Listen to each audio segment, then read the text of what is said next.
Hi hello friends, welcome back to media talks. நான் உங்கள் Mounika. So என்ன சொல்கிறதுனே தெரியல. நம்ம பிரவீன் மன்னன் சார் இது வரைக்கும் ஒரு ஹாப்பியான அப்டேட் நம்ம வீக்காக்கு, அதுவும் வீக்கா ஃபேன்ஸ்க்கு எப்பயுமே ஹாப்பியாக இருக்கிற மாதிரி தான் அப்டேட் ஷேர் பண்ணுவார். அவர் ஷேர் பண்ணால் கண்டிப்பாக அதில் ஒரு நல்ல விஷயம் இருக்கும், வீக்காக்கு ஸ்பெஷலாக இருக்கும் அப்படின்னு சொல்லிட்டு நம்ம எல்லாருக்குமே தெரியும். ஆனால் அவர் இன்றைக்கி ஒரு அப்டேட் கொடுத்துருக்காருங்க. கான்ட்ராக்ட் மேரேஜ் அப்படிங்கிற மாதிரி அப்படியே முழிச்சிட்டு இருக்க மாதிரியும் ஹேஷ்டாக் மகாநதியும் கொடுத்துருக்காரு. பேக்ரவுண்டில் மியூசிக்கை பார்க்கும்போது அது ஹாப்பியான மியூசிக் மாதிரி எனக்கு ஃபீல் ஆகலை. உங்களுக்கு எப்படி ஃபீல் ஆச்சுங்கிறத சொல்லுங்கள். அது கேட்டதுமே என்னடா இது அப்படிங்கிற மாதிரி தான் இருந்துச்சு.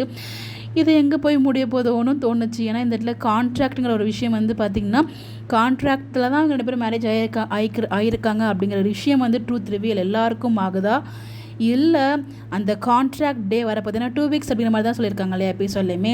மேபி அந்த டே கொண்டு வந்துட்டாங்களோ அப்படிங்கிற மாதிரி எனக்கு ஒரு ஃபீல் ஆகுது. ஆனால் இந்த இடத்துல நம்ம இன்றைக்கி ஷூட்டில் வெண்ணிலா கிடையாது.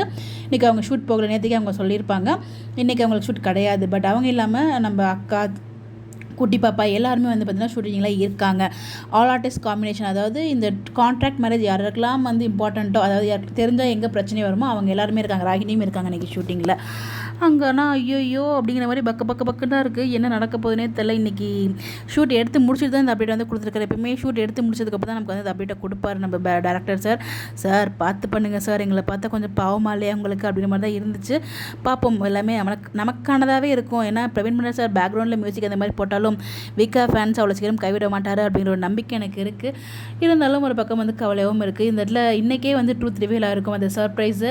அங்கேயும் உங்களோட நாங்கள் கண்ணாமூச்சி ஆட்டம் விளையாடியே ஆகும் அப்படிங்கிற மாதிரி டேரக்டரும் டீமும் பிளான் பண்ணி நமக்கு வேறு லெவலில் கொடுத்துட்ருக்காங்க. ஸோ அவங்க ஃபாஸ்ட்டாக வண்டி ஓட்டி போய் அடிப்படுற மாதிரியும் அந்த இடத்துல கண்டிப்பாக இந்த ஒரு சீனுக்காக நம்ம வெயிட் பண்ணிகிட்ருக்கோம். நாளைக்கு என்ன நடக்க போகுது, அந்த இடத்துல பதற்றமா, அந்த இடத்துல காவேரி அப்போ அட்லீஸ்ட் விஜய் நம்ம மேலே எவ்வளோ அன்பாக இருக்காங்கிறத புரிஞ்சுக்கிறாங்களா அப்படிங்கிறத வெயிட் பண்ணி தான் பார்க்கணும். ஸோ பாப்போம் என்ன நடக்குது அப்படிங்கிறத.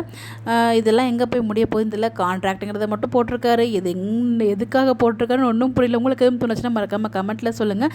கண்டிப்பாக உங்களுக்கு ஒரு ஐடியா இருக்கும் இல்லையா, அதை கமெண்ட்டில் சொல்லுங்கள். இந்த மாதிரி எப்படி தெரிஞ்சுக்க நம்மளோட சேனலை ஃபாலோ பண்ணிக்கோங்க. Bye bye.